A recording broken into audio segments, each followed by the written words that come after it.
Group H at the 2022 World Cup. It is Ghana versus Uruguay. With me, Max Hunter, alongside me is John Hogan. We'll be taking you through the next hour and a half or so. So Ghana kicking from left to right in their all-white kit, and Uruguay in their traditional colours of light blue shirts and black socks and shorts. And it's simple really. Ghana in second position, they're holding on to it at the moment. The other game in this group is South Korea versus Portugal. They just need to equal or better South Korea, whereas Uruguay, they need to come for the win and hope that Portugal do them a favour and beat South Korea, as Jimenez seems to have hurt his calf with immense pain, and there is a bit of a nasty stud there.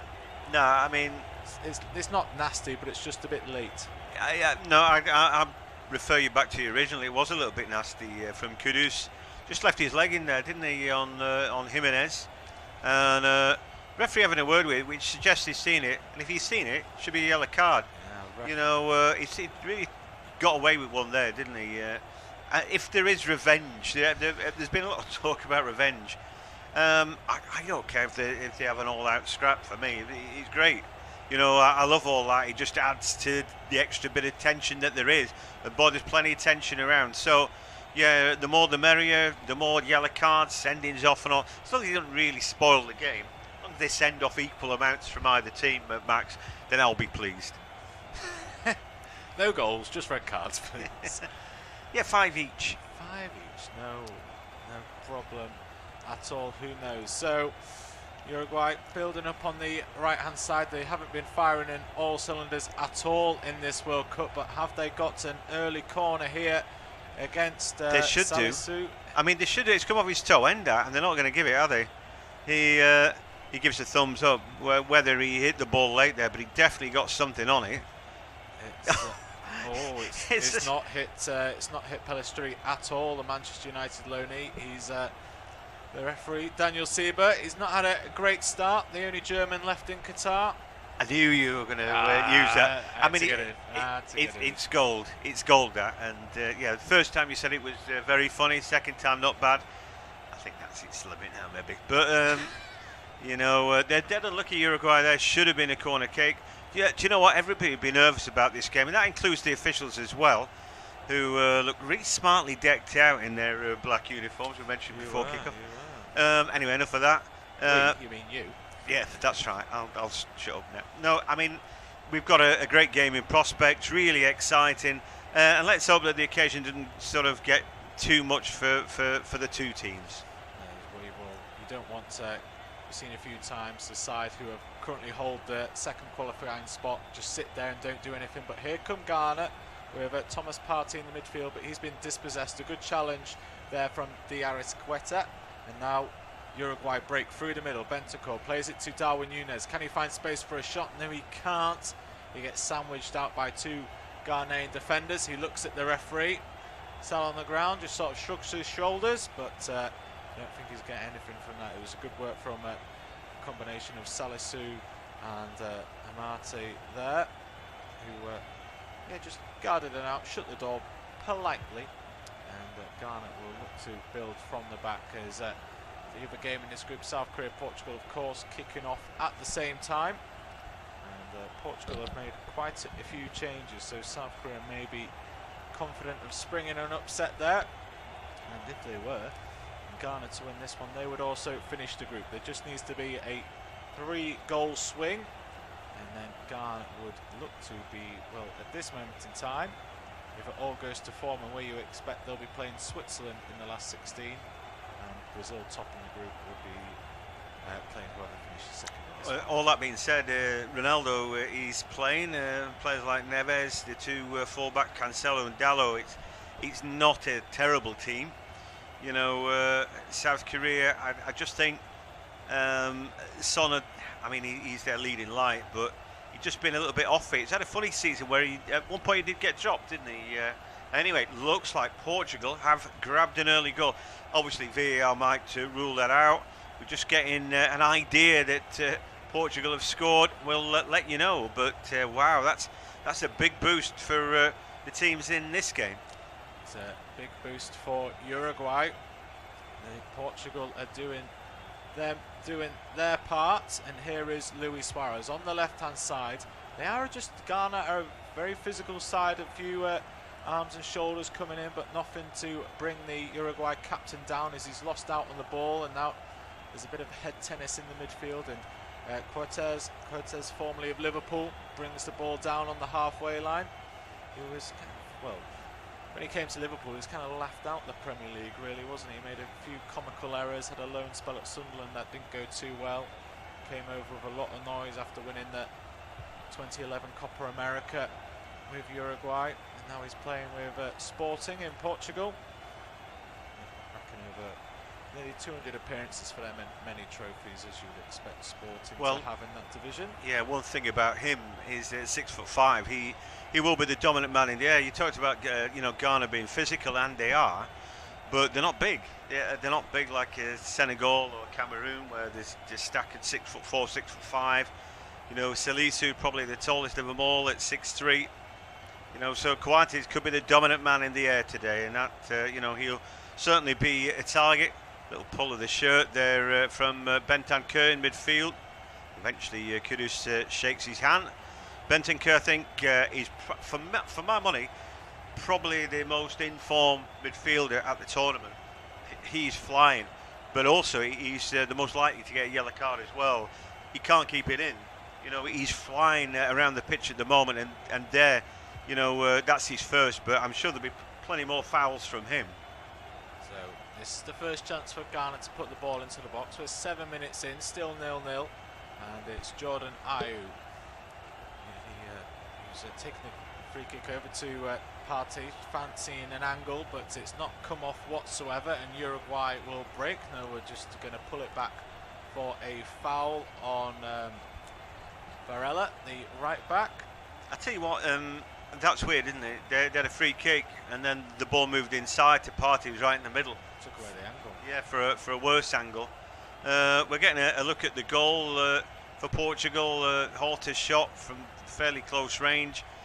I think before the game settles, sometimes you get that chance, don't you, to surprise the opposition, and it looks like they've done that. Yeah, it was a very simple long ball over the top down the right wing for Portugal. Got to the byline, tapped it across, and there was that man Horta at the front post just to knock it in. So still waiting for our first clear-cut opportunity in this game. It's with Ghana, with a throw on the right-hand side, throws it down the wing, looking to find Andre Ayew, both Jordan and Andre playing in today's game. And now with Varela breaking on the right-hand side, slips it down the line, looking for Palestri, shrugs off one man, pulls it back. Can he find a player running in late? No, he can't. He only finds Ghanaian. Luis Suarez was supposed to be the man there. Right, Luis Suarez did really well in midfield, below the halfway line. He won the ball and laid it off, and then I'm waiting for him to enter the picture as there's a good break by the Man United man Palestri inside right. When he pulls that ball back, it's a great pullback, but Suarez is so far off the pace. He's chugging along. It's like that dads against lads when you know you've had it, and there he just mopped his brow. He does not move quickly. I'm sure he's still got a bit of talent, but I would not have him in the team. I don't think you can, he's got a little touch and experience and all that, but I just don't think you can do that. It's a World Cup, there's no room for sentiment. Anyway, here come Ghana. 36 in January is Luis Suarez playing his football back in Uruguay Nacional. So maybe just a bit, well, here he is on the ball, but the linesman, the assistant referee over there, has flagged for a foul from Valverde on Samad, so it will be a Ghanaian free kick. But yeah, I mean, this is, well, it's a swan song if ever there was one for Luis Suarez. He's not playing in Europe anymore. He's not very much on the world stage with Barcelona or Atletico Madrid. This is his last goodbye to the world of football, isn't it? And it's really, evidently, not going the way that he would have wanted. Well, he can't be anything else. If he's slow, then he is. He can't help that they've selected him and he's out there to try and do a job. I've got sympathy. He was a good player, always, played like he had a knife between his teeth.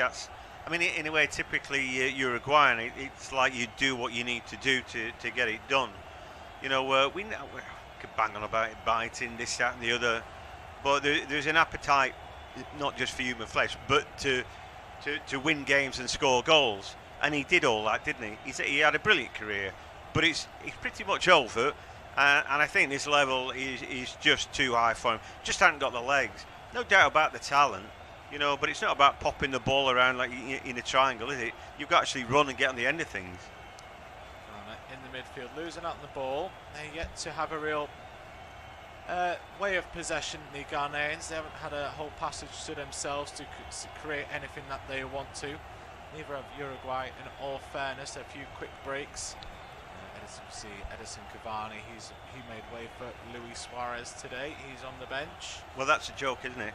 Because out of the two, they're virtually the same age, but one of them can still run.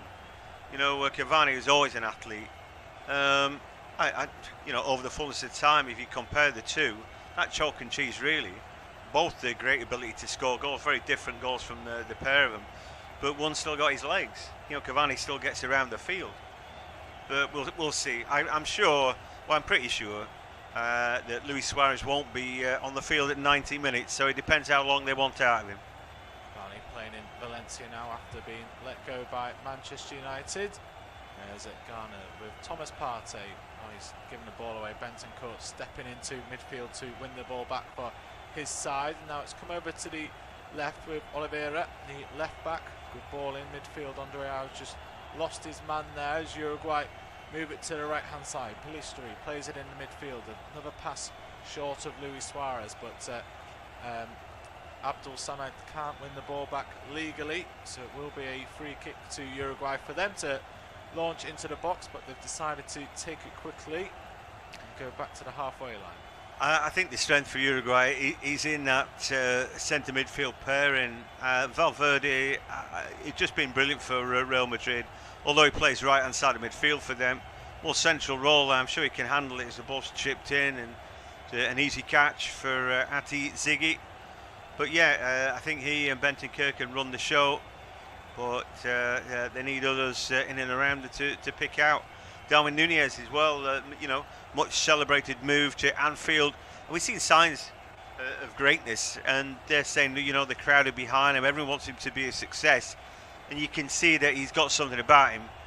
Just needs to bring it a little bit more, I fancy. Here he is. He's got past one defender. He can't bring it under his spell though, and that allows Amati to get back and get a foot on it and hack it clear. Now Ghana will complete their clearance, moving it over to the right hand side as Williams has had to come deep to get involved in the game. I think that's the first time we've mentioned the Athletic Bilbao man, and Darwin Nunez, he had the opportunity but just couldn't bring the ball under control. It was a bit of a mess really from Ghana in a defensive point of view, but Nunez he'd want to be doing better there. Yeah, he's round the first man. I think you've got to give credit to the cover there. Salisu comes across and does well. He's a player I like. I know it's not always easy at Southampton, but I think he's one of those that certainly could play in the top half of the Premier League, you know, a bigger club, with all due respect to Saints, and be comfortable. So yeah, I think he's pretty good. Amati might be better at right back, but he's press ganged in. Like I said, they're not over tall, that pair in 6'3", Salisu, and 6'1", Amati. And they might come under the cosh, but for the moment they're just trying to get hold of the ball now, Ghana. Salisu will be going back to Southampton with a new manager. Ralph Hasenhüttl was sacked in the day before the last few days before the last game, before the break for the World Cup. Surprised he lasted that long, to be honest. But Uruguay definitely looking the more comfortable on the football over in Qatar. Say that they just give away the ball in the midfield, and Ghana just a little hesitant, a little bit shaky with it. Salisu hacks it clear to the left hand side, looking to find Jordan Ayew, unable to do so as Varela was there just to put it into the stands, safety first, and it's way back into Ghana's half. Yeah, watching the game makes me feel a little bit nervous. You can feel the tension out there, and the fans haven't quite got into it. I'm sure there's plenty of noise. Any little half break, and there was a really good turn by Andre Ayew. Iñaki Williams on the ball, and here maybe a good chance for Ghana. Here they come on the left hand side, cuts into the right. Is there going to be a strike for goal? There is eventually. Keeper ricochets, it falls out too. Player goes down, and the referee, it's kudos, but the offside flag has been raised. It's Jordan Ayew, I think, with the original shot. And it's a scandalous dive anyway from Mohamed Kudus, who's a brilliant player. Really enjoyed watching him this season for Ajax. His breakthrough season, if you like. You know, he's scored plenty of goals. When the ball comes in, he is onside, but it's yeah, it's classic. He's in the goalie's eye line. Well, he is. The ball goes through his legs when the shot comes in. Andre Ayew just didn't work hard enough to get onside. Skipper. But just looking at the replay, Rochette, he got the ball there in his foul, so it wouldn't have been a penalty in my opinion. But we go back for the offside, in which we're still waiting for the go-ahead. Keeper's actually had to walk away from the ball here. Now I think VAR are now having a check. So are they checking if Andre Ayew was offside? If he's onside, do they now then go check if it's a penalty? Well, I guess so. I mean, the thing is there. Well, the graphics come up for possible penalty. Well, this would be a scandalous penalty. We think that, well, you know, they'll check the offside. Was he interfering? Well, yeah, he hurdled the ball, Andre Ayew. So I don't know why they're checking the penalty. And the Kudus thing, he's desperately just jumping over the goalkeeper, Sergio Roquette, who comes out. I don't think he bundled him over or anything. Kudus is trying his best there. So it's a stop, but I don't think anything is going to come of this, and everybody's kind of got their arms out saying, why are we... Oh, he's looking at the screen. Oh, yeah, having a laugh, aren't you? Well, there's been we'll just break away, go to South Korea game. There has been a goal by Jin-Soo Kim, which has been ruled out for offside. So, momentary joy for the South Koreans. Oh, you're kidding me. Oh, dear. Well, I tell you what, you know, they're going to think about a penalty here. He's chipped it over the goalkeeper. But he's chipped it, and he's desperate to make contact with the goalkeeper, who slides out. He dives at his feet. You know, in slow motion it looks desperate, that, doesn't it? But he chips it. I mean, should he... It's a great touch to get it over the goalkeeper. I mean, it's brilliant from Kudus, because he just... it's like a lob wedge over him, and then... do you know what? The goalkeeper there, Roquette, comes sliding out, and he's over committed. I think they're going to give a penalty, but what I would say is that, you know, that touch, that ball's never coming back, is it? Is he going to give it? He's giving it. Kudus, like you say, John, the ball was going to go straight out of play, so it comes into the fact of it's not in the player's control of the ball. The penalty from Daniel Siebert has been given. He's had an interesting opening few minutes in his decision making. I don't care. Roquette is now pleading his innocence. It looks like he's going to get away with not being booked or anything like that. Ghanaians are protecting the penalty spot, so no Uruguayans coming scuppered up, as we see so often in domestic football. Oliveira comes over to try scuff it up, and he's gently escorted away like bouncers at a nightclub. Now Uruguayans are coming in like a scrum to now just make Ghanaians scuff up their own penalty spot. So it's whole thing. Roquette's pleading his innocence with assistant referees left, right and centre. Listen, right, yeah, he overcommitted the goalkeeper. But I think anybody who knows football knows that Kudus is just going to flick it to try and get Nunes. Nunes has just gone for a little stamp on the penalty area. This is okay. So Nunes is now getting booked for that. That's ridiculous, isn't it? It's stupid from Nunes. And yeah, John Ayers just tell him to park it. I don't get what's the obsession with scuffing up the penalty spot? Because if the referee, it's madness, isn't it? Well, I don't know. Whoever's going to take the penalty clearly puts the ball down, thinks, right, is it on a good spot or not? Well, Andre Ayew is the man with the responsibility, well, I would want to keep banging on about Asamoah Gyan. I bet Gyan is at home, or maybe in the stadium even, just hoping against hope this penalty goes in, you know, so they stop showing his miss. Anyway, it's a big deal this, and Andre Ayew got the hopes of Ghana on his shoulders right now. So Andre Ayew he's the only player in Qatar, plays domestically there. Referee Siebert making sure everybody's behind the whitewash.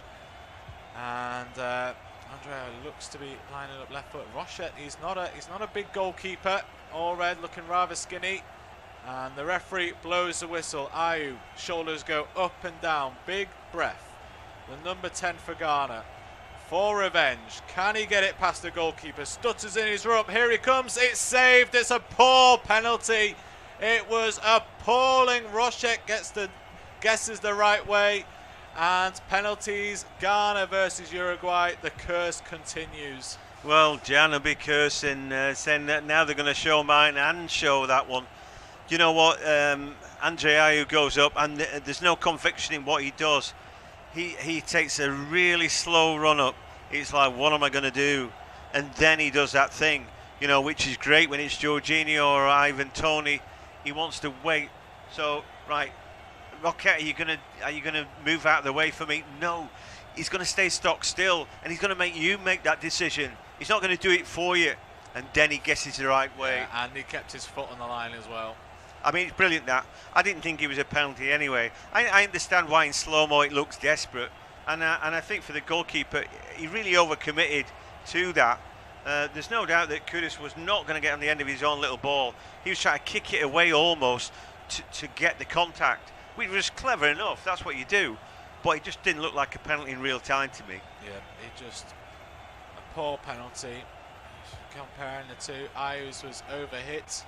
And, I suppose Gian's was overhit and Andre Ayew's was underhit.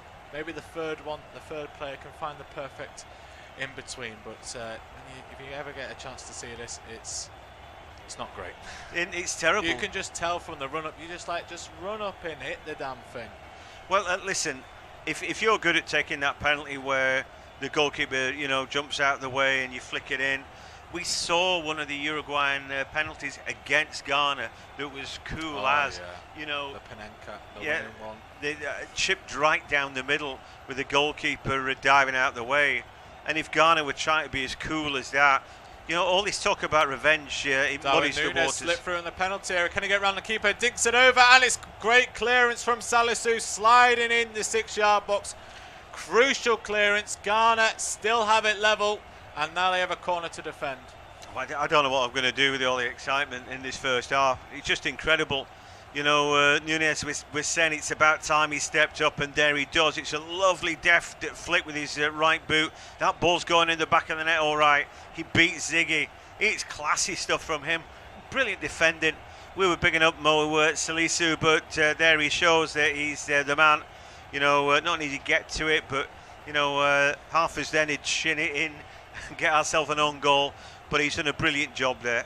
Now, so first test physically for Ghana to defend this corner. The first corner really for Uruguay, definitely on this near left-hand side. It's Deir Arisqueta, flicks it into the near post, easily cleared. Comes back to him, he manages to get back on side, does he? Ghanaians put their hands up, assistant referee keeps his flag down, but the African side hold their ground and force the Uruguayans all the way back to goal. So we are halfway through the first half. It's been an eventful opening 23.5 minutes. It's Ghana 0, Uruguay 0, and it'll be John Hogan to take you through to half-time. It's so exciting, this. It's like everything's on the line. You can't beat a bit of trapdoor football. You know, penalties, tick that box, and the missed one at that. You know, the decision I think was contentious, and then for me justice seemed to be done with the Rocket save as a little breakout now from Ghana. Just a little bit of ambitious play from Alidou Seydou down the right hand side, the Clermont man there, but eventually La Celeste surround him and take the ball off him. You know, there are going to be chances as well. We saw Nunez have his effort cleared off the line. We've seen a little bit of spite already in this game. You know, people leaving a foot in. Nunez trying to scuff up the penalty spot. You know, I reckon that Mohamed Kudus was really lucky he didn't get an early yellow card for leaving studs in on Jimenez. As well, I mean, the other thing about the penalty, we thought that Ayew was offside in that, and the ball rolls through his legs. It just looked like there was a leg left out. Then Kudus goes on his little run. Really clever play from him. He's taking the contact, and Rocket's just too desperate. They give a penalty which I wouldn't have given, even having seen what we've seen. Kudus is desperately trying to get upended, but then the penalty itself, you know, it's going in the side net, so you've got to give credit to a great save, as well as it it wasn't the best penalty. My view is, you know where you're going to kick it, so what's the point of faffing around with the run at the? You can't. If you said only the special 0.5%, 0.25% of players can change their mind at the last. You see, the thing is, he may not have had a plan, so he didn't know where he was going to kick it. Here's an opportunity. Luis Suarez into the box. He goes. He shoots. Oh, the ball's over the line. Uruguay have scored. Then it looks like the number 10 spinning around there. Arrecheta from Flamengo plays his football in Brazil. Didn't need a Brazilian finish. Just stabbed it home from a yard. Yeah, picking up on the scraps. Poor Ghanaian defending. The ball comes across from the right-hand side all the way to Luis Suarez, who's, as all good strikers, he's hoping for the ball to come his way, but he surely can't accept it. It gets past Amati and Seda in the box. Luis Suarez able to chest it down, gets past one defender, fires the shot on it. It's initially a good palm from Ziggy, but not good enough as it's rocked that way. Not solid contact. Pops up, and there's the Arrecheta just to knock it in with his head at the near post. It's Darwin Núñez who fires the ball across the penalty area. Oh, it's awful defending from Ghana. And then Suarez, Ziggy makes a save, but it's not good enough. He doesn't get enough power on it to push it away from goal. It's still bobbing around inside the goal posts. And there is the number 10, the blonde-haired Uruguayan Arrecheta, just to run in unmarked, bend over, get your head on it. Simple enough. Yeah, I mean that's probably the easiest goal he's ever going to score, isn't it? You know, you've got to give credit to Darwin Núñez's ball across there. He's on the right-hand side. He whips the ball in, and you said, you know, they defended poorly, but it's sort of lots of things went wrong from here. Arrecheta goes again into the box. Was there a penalty? Shot comes in again, and oh, it's blocked away by Marty this time. Yeah, when Núñez's ball goes in there, I think he deflects slightly off of Marty. That takes it away from the right back, who looks then terrible, like he's wrong-footed by a simple ball. And then the ball obviously ends up at the feet of Luis Suarez. It was a decent shot. You know, goalkeeper probably thinks he's done enough for Ati Ziggy with the save. As elsewhere, looks like Korea have got one back, one apiece in that game. Wowee, there's plenty going on. Here come Ghana down the right-hand side, and then a little slide there. Iñaki Williams not going to progress any further as Matthias Oliveira, the Napoli left back, comes out and stops him, but it will be a throw parallel with the edge of the area. Well, so at this moment in time, Uruguay are getting going through to the last 16, with South Korea finishing bottom. But still over an hour to go. Yeah, there's a twist and turn to be had. Yeah, I reckon. Anyway, it's going to be a long throw now. Opportunity for Ali Seydou to show what he's got. Launches the ball in. Quite a long loopy ball into the box. The ball breaks the edge of the area, and a little half turn at the edge, and the ball comes back in again, floated in. And I'll tell you what, Rocket there just backpedaling, gets it from right underneath the crossbar. So yeah, as it stands, Portugal 3 on 7 points. Uruguay would have 4. That would be enough. They've got a -1 goal difference. So too do Ghana. But they would have 3 points instead of Uruguay's 4. It's a long, long way to go. And now here they come again. Uruguay doing well here with Varela down the right-hand side. He's got an overlap and he's going to use it. Now, can they get a cross in? Ball to the box, not bad. Núñez was waiting for it. And then, well, Partey here was bundled into. Surely there's going to be a card. Is that Bentancur in the middle? Who was it? Not sure. But our referee stops play. We'll take a look and see who got to him. It's Bentancur, elbow right into his back. Should be a yellow card. Now, that's not his first one. I don't think he gave one there. No, I think Siebert kept his cards in the pocket. He's wanting to, well, he's only marked Darwin Núñez for scuffing up the penalty spot.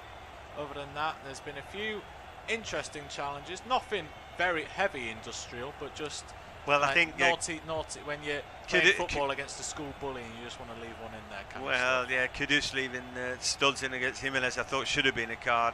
Suarez goes down. What happened to him? Well, we'll find out. Oh, and I tell you what, Seydou just about jumped on his foot there. Again, that should be a yellow card. You know, there's no great attempt to play the ball. They're trying to injure him and get him off, and the referee here's got to start pulling it up and reacting to this, because he just pats Suarez on the back. He looks around and says, what? Is that it? Anyway, it's a free kick. The Uruguayan fans going mad. La Celeste have a lead. The Blues and the Ghana fans a little more pensive looking on. But there's plenty of time to go. Uruguay in their usual home strip. Blue shirts, black shorts and socks today. Ghana in an all-white strip. The Black Stars. There's a good through ball again. Valverde, a little flick. Ball breaks to Suarez. And now a shot comes in. What a goal. He's scored again. Diarra right foot volley. He smashed it right through the middle, right through Atizigi. And the Uruguayans in the crowd at the Al Janoub go absolutely wild. Well, that was something from nothing really from Uruguay, really showing their skill. Luis Suarez, Darwin Núñez finally combining to get some rewards, and the Uruguayans take a 2-goal cushion just after the hour mark. Diarra perfect finish, first time volley, watched it all the way onto the laces of the boot, and it hits it right in that sweet spot. And how must Andre Ayew be feeling now? Missed that penalty in the 21st, then 2 minutes later, Uruguay were in the lead. Let's have a look. It's a good flick into play from, I think it's Valverde, Pilistri, flicks it up. Núñez heads it down to Suarez. It's good awareness from Suarez to just help it's on its way to Diarra, who's watching it all the way. He doesn't even look where the goal is. He knows where it is, like any fine finisher, and has too much power on it. Ziggy can't do anything about it. It's straight at him, but it's down past the left ankle, and he can't keep it out. And Diego Alonso goes off on his little run, and Uruguay are 2-0 up. Well, I tell you what, I said all that stuff about Suarez, 2 assists. You know, it's the first one really assisted. His shot was saved. Yeah, well, you know, he played a big part in the goal, and that's it. Just in the box. It was a lovely little touch. You know, but then the volley's pretty special. Out through the middle, but it's right at the ankle of the goalkeeper. He can't do anything with that. Just saw a fella just completely overcome with emotion in the crowd, just absolutely sobbing his guts out there. And that's a Uruguayan fan. You know, anyway, Bentancur is down. That looks bad for him because they're all around him, and he looks upset now.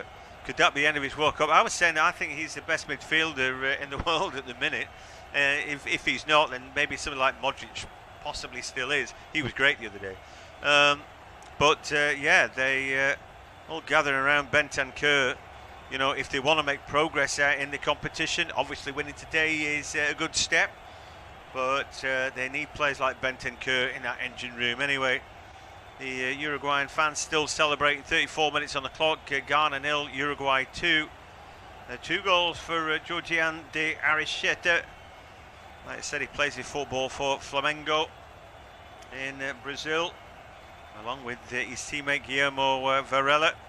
And they're going to make that change. Bentancur is going off. He did look upset to start with, but maybe it's something that he already knew was a concern coming in, because he was quietly sobbing into his hands, wasn't he, when he was on the turf. On comes Matias Vencino. Yeah, plays his football with Lazio, so obviously again a decent standard. So, but Bentancur, like I said, he's been in fantastic form. He looks like he's got goals in him. He certainly can create them. He's strong in the middle of the park. You know, he puts the fouls in, which oft times you think, okay, but somebody needs to do that as well. The Ghana fans now need some hope from somewhere. They had a penalty, and it was saved rather than missed by Sergio Roque. And I wondered whether it should have been given in the first place. We had doubts about an offside, and then just about the nature of it. But Kudus had won it, and it had been given. But you still got to put it in the back of the net. I don't know if they feel like they're cursed at Ghana, and I guess they thought that it'd be a great chance for revenge today. It still will be, and it'd be all the sweeter coming from 2 goals behind, wouldn't it? But I've got to say that Uruguay played some lovely football in this first half. Yeah, other than the penalty, you've got nothing written down for Ghana, have you, in terms of an attacking threat? Inaki Williams has been a passenger, he's been a ghost. The only time we mentioned him was when he was in his own half collecting the ball. Jordan and Andre Ayew just haven't been able to roll back the years. Kudos, apart from the penalty, he hasn't been able to show his talent that we see in Europe with Ajax on the stage today. But Ghana, they'll become Otto-Addo if he gets them in at 2. Obviously, I want him to ideally get them back at 2-2, but if it's still 2-0 down, you can say to him, look, you've got goals in you. You scored 3 against Korea, 2 against Portugal. They've got another 2-0 win over Switzerland in a warm-up. So this Ghana side has goals in them. They just need to believe and just find a way through this rugged Uruguayan system. Yeah, but here they go. Kudus then hurdles the challenge. The shot comes in. That's deflected. That's great stuff from the Ajax man. And a brave block by Jimenez, who now needs to recount. Yeah, I think we're going to be just paused for a minute. Let's have a look. Oh, yes. Yeah, that's not what you want to block a shot with, is it? No, it's just his arm in front of that area. Yeah, he got lucky, didn't he? Yeah. Anyway, he's smart. He's smart. He's all right. So it's a corner kick for Ghana from the left-hand side. The in-swinging corner comes in, headed away at the near post by Luis Suarez. He gets the pat on the head from Darwin Nunez. Both those 2 guys at the near post. Like we said, they're not a massive team, Ghana. And O.A.T is the most likely man to get on the end of it, but where can they put the ball in? Inaki Williams at the near post. The ball comes in, headed away by Suarez near post, and well, then the ball just spanned up in the air. I used the word spanner advisedly. They need to do better, Ghana, don't they? Right from the start here, I think it's bad enough that it's a knockout game, and then it's all this talk of revenge. It's almost like it's too much, Yeah, it's a bit of a bit of a theatre performance, a bit of a pantomime, isn't it? It's taken away from the actual focus of themselves. Going, oh, we want revenge on Suarez. Well, what's revenge? Is revenge putting him in a hospital? Is it just kicking him out the game, or is revenge knocking him out the World Cup? And maybe they haven't really qualifying, just winning the football match, and it just seems to be that so far they've been wanting to leave a few studs in on Suarez rather than actually putting his side out the World Cup. I think the Uruguayan players, we saw the fans, the second goal for Uruguay, really passionate and all that, tears and everything, but these players on the field, ice blood runs through their veins. They won't be showing that much emotion. They're very passionate people, but they keep a lid on it. Here's another chance. Darwin Nunez into the box he goes, looking for a cutback. He cuts back round. A man tries to find Suarez, but he can't quite make it stick. And now Ghana will run away from it. But anyway, apparently there was a foul, and referee has spotted that. Don't know who it was. Valverde apparently just sort of digging in too deep. Suarez having a moan. It's up to his old tricks, yeah. Suarez, yeah, he's complaining about how he went for a sliding tackle and missed it. He's fuming, is Luis Suarez. But Ghana just getting it on the way. And maybe Suarez knows that he's got some, I reckon he'll come back out after the half-time, but I don't think he'll stay out for much longer. No, I mean, he's already played his part. They could already take him off for me. I mean, maybe they'd already be better now with Cavani, just, going on long range. When that break Nunez, he said he was looking for a player in the box and he had to wait for Suarez to catch up, didn't he? And when he played it in, it was Suarez was surrounded. Here's Seydu, hurdles the first challenge, has done well there. Got rid of Nunez, and then the ball comes in deep around the corner. It's an easy pick up though for Rocket. Not particularly good ball in there. That was Salis Abdul Samed with the ball. Not a good one. already the Ghanaian fans look down in the dumps, don't they? But you're not going to be thrilled at 2-0. You know, it just like I say, it just seemed all to be too much. You know, they say revenge is a dish best served cold, but they were red hot coming into this, wanting it, you know, desperate for it. And sometimes you forget that you know, you've got to go actually physically play that game of football and get on the ball. They haven't done that, and they've hardly strung 3 or 4 passes together in this first half. We're disappointed with them. Yeah, there's been no Uruguay have not been penned back in the penalty spot. Rocket, he's only had to deal with the penalty, which he saved very well. But other than that, he has been very much a spectator with the best seat in the house. He's on the pitch, he's able to soak up the atmosphere from the Uruguayans, enjoy the football like his side of play, enjoy the defending his side of play, and probably more so, because Ghana, when they do get the ball like this, it's defensive line to midfield line. They just can't find anything. They've put the ball into the box now, but it's behind everybody, and Uruguay will be happy to mop that up all day long. Yeah, Baba Rahman then with the ball, but again some good work by Kudus. Runs down a blind alley, nearly came away with the ball, and a sliding challenge comes in. Seydou now is the man down. Play's not going to stop for him. There's players flying all over. Suarez again is caught. Did he really get caught there? Is he playing the old soldier? Who knows? But this carnage out there, his body's all over. Seydou. He's got a rip on his shorts, has he? Well, he didn't rip his own shorts, did he? No. So how did Elidou Seydou get caught? Was Suarez really injured in that? I'm going to ask Max, because I don't. Well, Suarez is up. Right, here we go. So it's our goal scorer Diaz Quetta going in late. So it's sliding challenge. Oh, it's a bit of a stamp.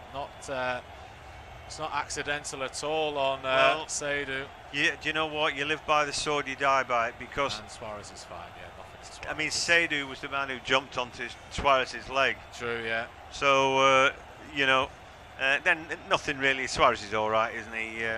Just arguing the virtues of all that with Mo Salisu, the Southampton man, and Alidou Seydou. On his shorts. He's getting some spray.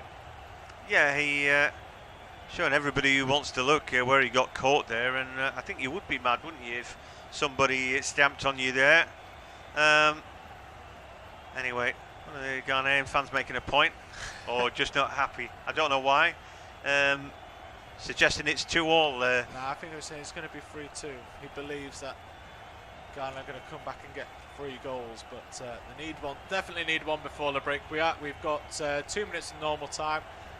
There'll be a hefty amount of additional time given the penalties and the amount of not injuries but just fouls to players taking the time to get back up. We've had a substitution for Bentancur, and then we've got 2 goals to add on as well. Yeah, but here come Uruguay down the right hand side, but well, Varela is absolutely dumped to the ground there. Yeah, I think the referee needs to bring out the yellow cards just to get the game back into its flow. It's getting a bit stop-start with the fouls that are coming in now. Thomas Partey didn't miss there, did he? The thing is, the referee's not giving yellow cards, so everybody's taking liberties, aren't they? Yeah. And he could have got stuck in early. Like we said, he had a word with Kudus, who left the studs in on Jimenez. For me, that's a yellow card all day, and I don't care whether that was a minute, 2 minutes. You know, it's a terrible foul, and he, you know, could have said, right, I'm having none of that. Then both the sets of players would have known, but he's just let this fester. Anyway, it's a free kick now for Ghana. An opportunity. They have loaded the box. They are desperate. Getting the third now are really demoralised there. Ghanaian changing room and the fans in the stadium. Yeah, they've sent a lot of bodies forward. Yeah, and Ghana having to defend just the edge of the box now, but this ball will come in from Varela. Oh, and well, I think he might have come off a blue shirt there, but well, Suarez as well to keep it in. Then he's done the Megs, he's at the byline, and he's won his team a corner as he... no, he got the double kiss there off Seydou, then back onto his leg. Some absolute brilliance there from Luis Suarez. Through the legs of Iñaki Williams. He's done nothing today, Williams, has he? He's just been made look like a right mug, and we're not going to see a replay of Suarez if he was right with that decision. Well, I think he knew, because he didn't protest too much, did he? No, he didn't. I think he knew. Yeah, he felt after I've shown all that talent, showing you what I've still got. As now Jordan Ayew is chopped down. There's going to be carnage in this game at some point if there hasn't been already. Yeah, definitely Iñaki Williams needs to get on the ball a lot more for Ghana. So too do the Ayew boys. They've both been too quiet, haven't they? Need to stand up, those two. Kudus has done all right, I think. Seydou now keeps the ball tight. He's got De Arechete with him. And they win the day. Uruguay come away with the ball. The fullback Oliveira runs into traffic, but he's done well. Then Valverde, who's a class act, finds Varela. 8 minutes time added on at the end of the half, which is no surprise really, because there's been loads of stuff going on here. Uruguay again to their right back Varela, who chops a ball in, but it's easy for O.A.T Ziggy. Ghana just need to get a spell of possession and pressure into the middle of the park. Really strong challenge there, but Partey, jump into that. well, I tell you what, Thomas Partey is such a big strong fella there, just as well, because somebody else would be in bits now. Yeah, that was was it Vecino, I think. Vecino, he just both feet off the ground. He wasn't sliding in, so his backside didn't go in, but he definitely jumped onto the ball, and thankfully for Partey, he managed to nip the ball away. Well, he didn't nip the ball away. Luckily, the ball was in between them as the barrier, but that could have been extremely nasty. I would like to see a replay of it. I'm not sure I'd like to see a replay of it. This game should have an X certificate, I think. You watch it through your fingers, a lot of it. It's, I watch it wince. The 50-50s are proper 50-50s. Yeah, not quarter asked or given, and the referee, for good or for bad, he's letting stuff go today. Not a good idea. Anyway, Uruguay trying to work out down the left-hand side. Oliveira's ball out is not particularly good. Seydou comes to close him down. He's done a decent job there. It seems to be a fashion thing that he's got one long leg of his shorts and the other one's tucked in. I don't know why he's doing that, but anyway, me and fashion have long since parted company. It is odd. Maybe he's got a... I don't know. No, it's just a fashion thing, really. Anyway. His mates think well of it, because none of them are doing it. Oh, yeah, we'll catch on. He's thinking. Anyway, good header from Coates, and Uruguay back on the ball in the middle of the park. Just Valverde rolling it out to Darwin Núñez. He steps on his inside. The ball rolled back again. Valverde pulling the strings at the edge of the area. Varela now trying to get a ball in, chips it, but immediately finds one of the white-shirted defenders. They're trying to work it down the right-hand side, but Varela, fleet-footed as he is, can't stop the ball rolling out, and all that comes to nothing. 48 minutes on the clock, but we'd had 8 minutes of added time. Can't take your eye off this game. It's been really exciting. I know the other game as well. They've had 2 goals as well. It's still 1 apiece. They are half-time in that game. I dare say it's been a bit less frenetic than ours, but things could have been so markedly different. Had Ghana got the early penalty, taken that, they probably would have dropped a bit deep to defend. I think the Ayew boys, for me, are playing too far up the field. Didn't want to get involved in the heavy lifting in midfield, and that let Uruguay dominate that area. It's allowed them to then put Suarez in the box. He played his part in both the goals, but they certainly haven't kept him quiet. Here, Varela, it's a bit of a dive, really. I don't know if Baba Ratman did foul him. In fact, no, he didn't, because it was Jordan Ayew who judged to have done that. But let's take a look, Max, what you think? Yeah, just stood on his toe. Yeah, Varela knows the game. It's a good position on the right-hand side to put a ball into the box, so he's felt the contact gone down, and he's up shaking head. Yeah, he's all good. Everything's back to normal. Yeah, I mean, the thing is, he did get fouled, but he's making sure everybody knows about it. Saw, yeah, so I sort of understand that. Anyway, chance to put the ball in. Valverde's ball is a beauty, and the header goes straight over the top. And, well, it's a very good ball in. I guess that's Jimenez going back to his mark there. Jose Jimenez rising alone, no white shirt between him. Got underneath it, didn't he? Too far underneath it. Nice loopy header into the where the camera people stand, and that fan has got the World Cup. He's very optimistic. He's holding it tight to his heart. He obviously feels good. He feels like it's coming home for going back down to Uruguay. First time since the 1930s. It's remember I took that World Cup to the El Janoub Stadium and somebody nicked it. Anyway, here comes the keeper. Suarez is diving now, claiming something or another. And everybody. It's a head injury, so he'll have to stop for Pellistri. There was a little. Oh yeah, it's Facundo Pellistri there. He went diving away, holding his head. Nobody's interested in him, and I don't think it is a penalty. But let's take a look. What happened to him? Pellistri's running after the ball. Thomas Partey, he's goal side, but then it's just a shrug of the arm, isn't it? Did he really catch him there as he's running through? So Marty's protecting the ball, and then he's just the last second, just stepping across the line. Pellistri's running in, which would have been into Ziggy. So it's sort of protecting the space. It's one of those fouls that maybe in a few years will be given as a foul, but for now it's still perfectly fine because you're protecting your keeper, protecting the space. Yeah, at no time did Pellistri's face get touched in that. I just thought maybe the elbow moved up from his chest up to his chin. That wasn't the case, and he was all right. So play didn't have to stop, but nor was anybody concerned. I think they realised that, you know, you're allowed to sort of block the ball out if you want the defender was goal side, and that meant that there's no foul.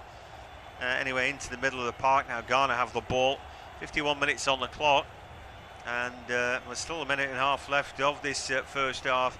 Ghana quite simply haven't got going. Partey now with a long ball, but in the end, Iñaki Williams can't quite get on the end of that. In fact, it was Kudus closest to it, but Coates puts it straight out. So we're going to see a long throw here from Seydou. Could be there. In fact, no, we're not. They had a chance to do that, didn't bother.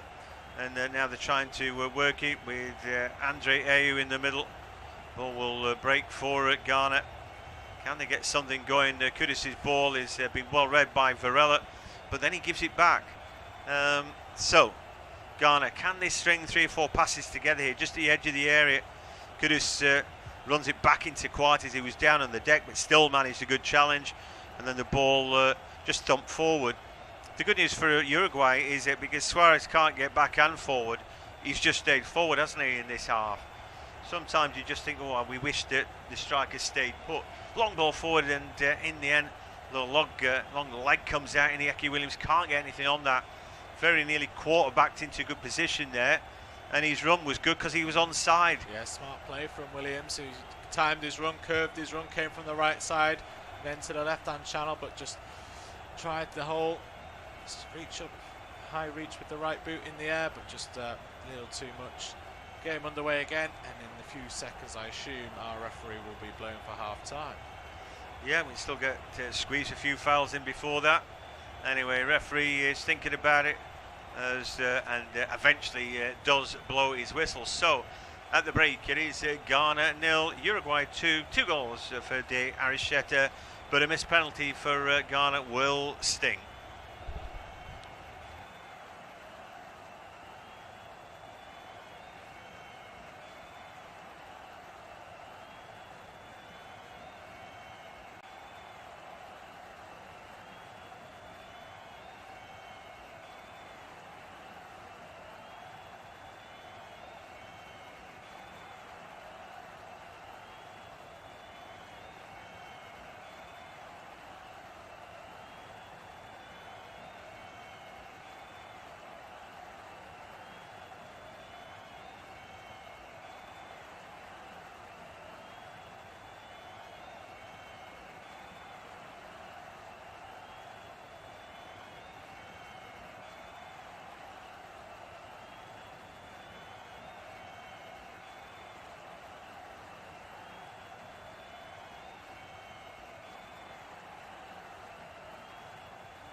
He really did have to change it up, as his Ghana side looked pretty toothless when they went forward. The Ayew brothers of Jordan and Andre, they've left the field. On for them has come, well, just pause for a minute, as Ghana have a shot across the goal, and there was one of the Kuros, was it, stretching across the far post. And I think this is one of the shot was from Osman Bakari, one of the new men on the field. Chested it down from a cross, fired it across goal. It was Baba Rahman putting the ball in. Half cleared by Jimenez, goes to Bakari. He was offside anyway, Kuros. And he's just caught the keeper, Rochette, anyway, so there'll be a pause in time for that. So gone back onto these double change. So the Ayew brothers have gone off, and Osman Bakari of Red Star Belgrade has come on, and Kamaldeen Suleimana of Rennes here has come on as well, the young 20-year-old. 15th cap for him, still yet to get a goal in international football. He needs to find one today. Well, he's more of a winger really, but you know, all hands to pump. You know, they've all got to try and score, don't they? Again, they're not big lads. They're bringing on Bakari 5'7", and you know Suleimana 5'9", but they're scurries, and they want to use the energy that these two youngsters have got. Here is Suleimana, first touch, not bad. Not bad. He's passed to Thomas Partey. Partey's let him down there, and Ghana have to go all the way back to the centre circle with a Martin now over to Zedia, who's still got those shorts tucked in, rather funky. As Ghana have it on the right hand side, only Suleimana in the box, so they'll have to try and work their way in there by keeping the ball.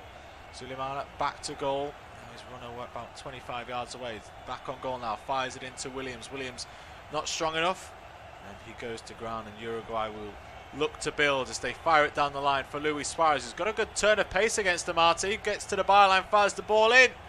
But actually, no, that was Darwin Nunez, and now Luis Suarez gets there. I tell you what, I watch him knowing that wasn't him, and just thinking, yeah, the penny's going to drop soon. I think it's Pellistri, the 8 rather than the 9, but he's playing quite far advanced, any Pellistri, and showed his pace there. Oh, that looked quick for Suarez, didn't it? A bit too quick. Well, I just thought he's had a Red Bull. He's had 15 minutes sat down. Maybe some strong sniffing salts, something like that. He'd need a rocket pack to go that quick. Yeah, well, he had me fooled, as it's now with our goal scorer Diarra, who's loses it out to Sedia on the far side. Are we interested to see if, well, Diarra, obviously you can't pick a player on one performance, you need to watch them over a period of time.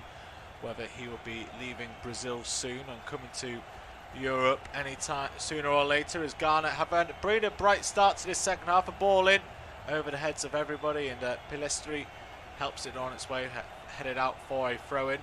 Bakari looks to have gone to that right-hand side. Kudus plays through the middle, and Suleimana on the left. Maybe just the three of them will be interchanging, and whenever they can find space, they'll go that way, with Inaki Williams leading the line, as that's a poor pass, ends it from Suleimana as it goes straight out of play.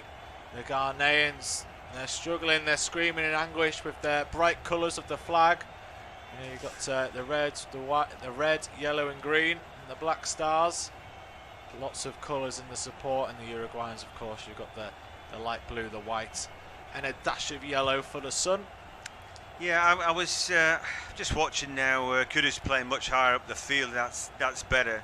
When I first saw him playing for Ajax, they described him as an attacking midfielder, but he played as a striker. He actually was a lone striker when he played, and I thought he led the line really well. You know, and he scored when I watched him, and so I got a great impression of him. You know, Inaki Williams, I've seen him a lot for Bilbao because we used to do La Liga, and saw him burst onto the scene. You know, he didn't get much game time because he was behind the great Aritz Adjeris, who was a Spanish international, and kept going till he was about 36 and kept scoring, just kept getting better and better. Yeah. What Williams has got, he's very rangy and he's quick, and he's a tireless worker for the team. His goal scoring record is not great for a striker, but it's about the effort that he puts in on others' behalf. So he could be the legs, and Kudus could be the man to go get the goals. The two youngsters need to get involved, and made a good start, but here come Uruguay again. Yeah, they come as an overlap on the left hand side, is cut out by Sedia, as he has the ball, fires it back inside before losing his balance. He's back on his feet now, and he's won the free kick very very easily. And Oliveira just has a little whisper in his ear going, "You got me there, didn't he?" Felt the contact on his back, and down he went. As Ghana look to build from the back, all in white, going from right to left. The Black Stars need 2 goals to get themselves back level, and that would get them into the round of 16. They haven't played knockout football since this match, the Ghana-Uruguay match in the 2010 World Cup. 2014 was a bit of a flop, and they failed to qualify for the 2018 World Cup. As let's just have a look at the 2014 World Cup. They were in a group of USA, Germany and Portugal, and picked up 1 solitary point in a 2-2 draw against Germany. Scored goals in all of them. This is a goal scoring side. They just haven't looked like testing rocket at all this afternoon, wherever you are. As Uruguay are very happy for Ghana to have the ball, as they just knock it around the back, struggling for ambition. And of course Uruguay with the lead. They have a comfortable 2-goal lead. They don't need to apply a high press and risk getting caught in behind. Is Sedia on the right hand side, getting a little bit closer now. They're halfway through the Uruguayan half, but they're not dropping deeper. Uruguay, they're staying strong in a line, and that's just making it very compact in the middle of the park. And they try a risky, ambitious ball that's been cut out, but then they've won the ball back in the midfield. Skips round Luis Suarez, does Abdul Samad, fires the ball in, and it's not a great clearance. It's more headed up than away, and they try to shield off, but Cortez is there, and he clears the line, and the referee's seen a naughty foul in there somewhere. It looks to be from Samad, and Uruguay will take their time and clear their lines eventually. So yeah, for Ghana, he's still there. I think it is a tricky scoreline to sit on 2-0. Clearly Uruguay would have gone in at the half, got a pat in the back. Well done everybody, well done Luis. You know, and he did play his part in the first half, whether you like him or not. I thought he'd be a busted flush. It's not about whether he's a good player or not. Clearly he's still got a good touch, as Palistri's brought down. You know, but now it's, what do they do? Do they go for the jugular and get a 3rd goal? Do they keep the shape to do that? If they just sit back and invite pressure, that's all they're going to get. You know, and then we know how long half of football could be. They added on 8 minutes at the end of the first half. It seemed like a really long time. I think Diego Alonso has set his stall out just about right. They've kind of gone again, but they haven't got on the ball quite as much. But they're keeping the shape still, trying to get Suarez up the field. I don't think it'd be too long though before he's taking him off. Diego Alonso has been forced into one change as Suarez wins a foul in the middle of the field, middle of the Ghanaian half. It's Salisu who made a fantastic sliding clearance from a Darwin Núñez attempt earlier on in the half. But obviously now that means nothing as his side are 2-0 down. Diego Alonso was forced into changes. Bentancur was forced off with injury, so Gino has come on. But apart from that, his players out in the blue on the field have performed very, very well. And I think Luis Suarez has just been told by Daniel Siebert that I'm refereeing the game. Yeah, well, he's trying to get the guy booked, but he's got the foul, and he just needs to. Well, listen, he just got cleared out.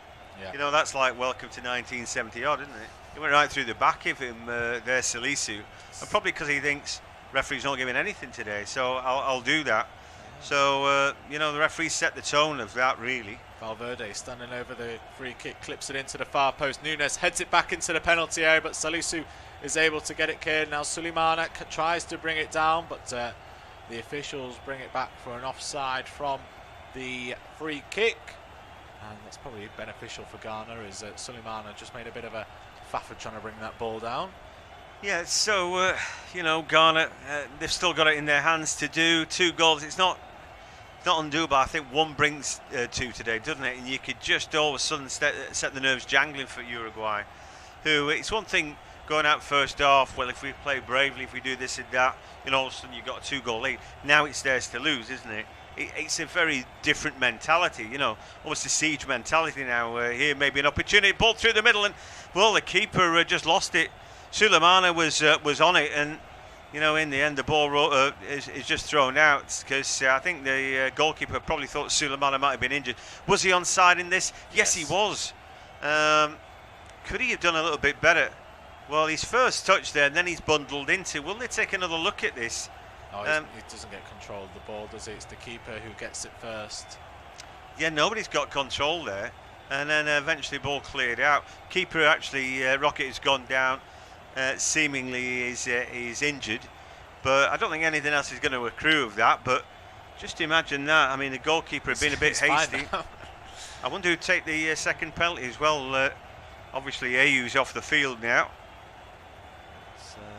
Will be a throw now. Are Ghana going to politely throw it back?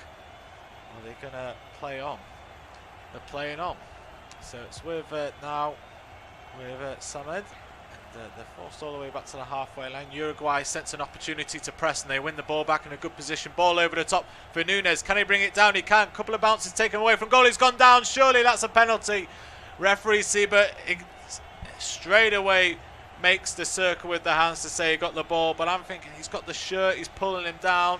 We'll have to see a camera from the other side behind the goal. My viewpoint of that was that it's a great challenge.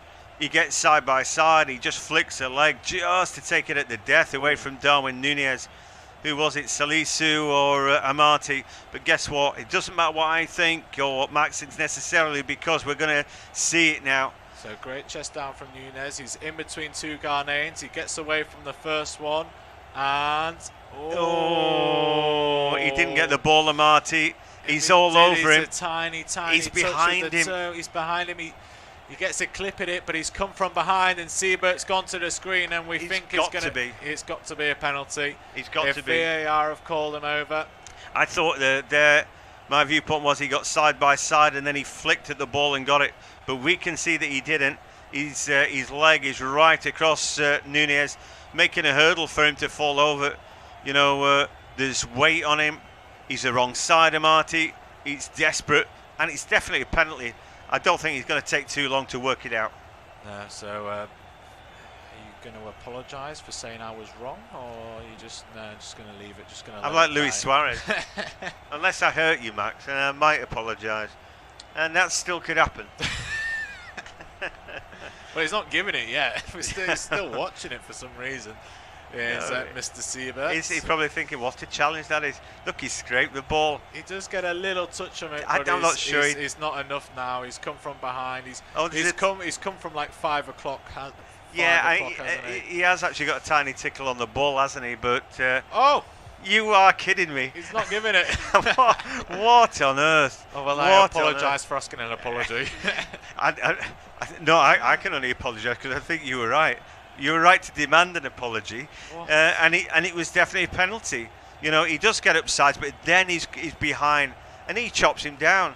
And if he tickles the ball, it doesn't matter, because by that time he's in behind. Nunez has got goal side of him. He shrugged him off. He's goal side. Why on earth would he flop at that point? He's about to pull the trigger. Yeah. He's got that. Well, no penalty. It's a joke. 2-0. It's very much the old school way of he's got the ball. He's got the ball. Doesn't matter if he's gone through the man. He's got the ball.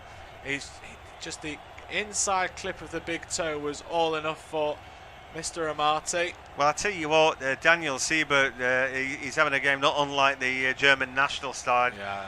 It's a lot lacking there. Yellow card now for Suarez. Probably for complaining. Yeah, maybe. Well, we were joking earlier that Siebert's the only German left in Qatar. I think after this refereeing performance, there'll be no Germans left in the Qatar. I don't think he'll be getting called back for the knockout stages. Well, it's for kicking the ball away. I don't think he was nastily kicking the ball away. He's just wanting to get on with the game. Maybe. Well, I mean, Valverde kicks the ball away. Luis Suarez gets booked. You know, I mean, he's the captain's armband as well, so surely he's got a right to say, "What are you doing, referee?" Yeah, for once, I'm on Luis Suarez's side there. But I don't imagine Luis Suarez enters the negotiation table as well. No.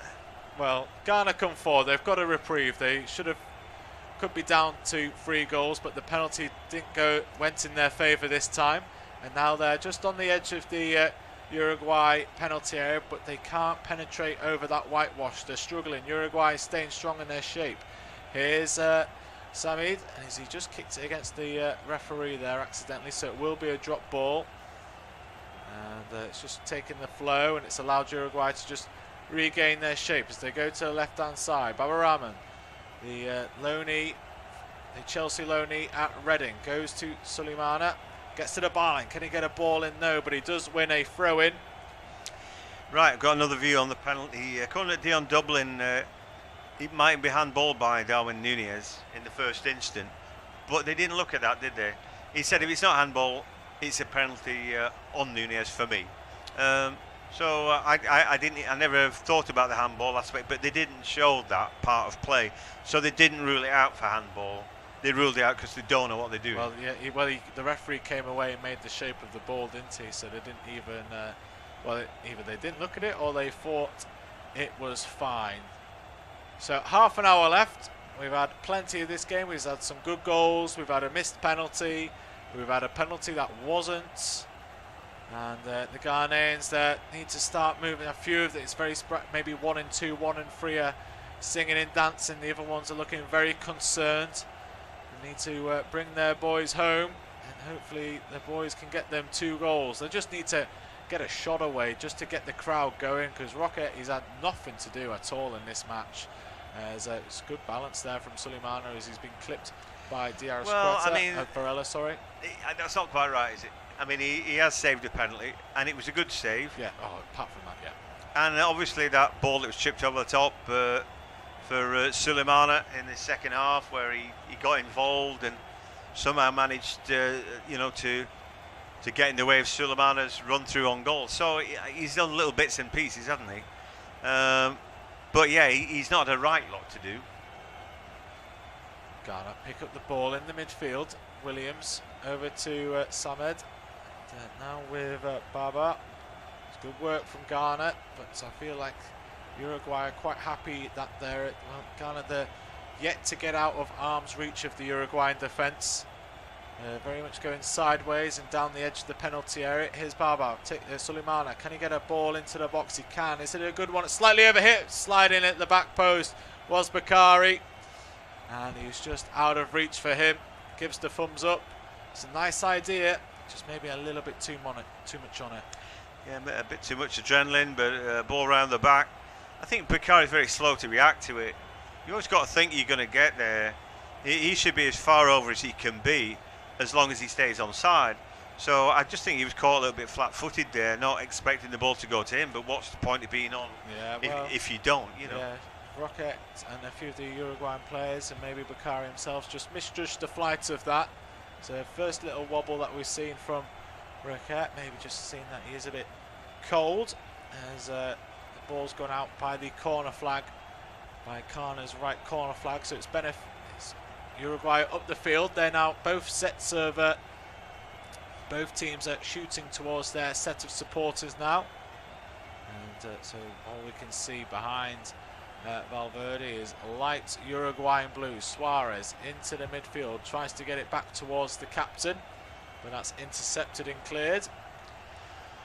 Yeah, I mean, earlier in the tournament I watched Uruguay. I just thought these lot are going nowhere, but they've been pretty good today, haven't they? I've got to say, I've been sort of surprised by the quality of them here. They go into the box, another opportunity, and can they get it away? Oh, shot goes wide there from Pelistri. It was more likely that he grabbed a goal there, because he's inside the box. He's only, 8 yards away, something like that. And I was expecting the net to bulge. Again, it's really good team play, sharp passing. And he's shot then at the near post, just wide of it. It hits the netting, the side netting, and then at the back.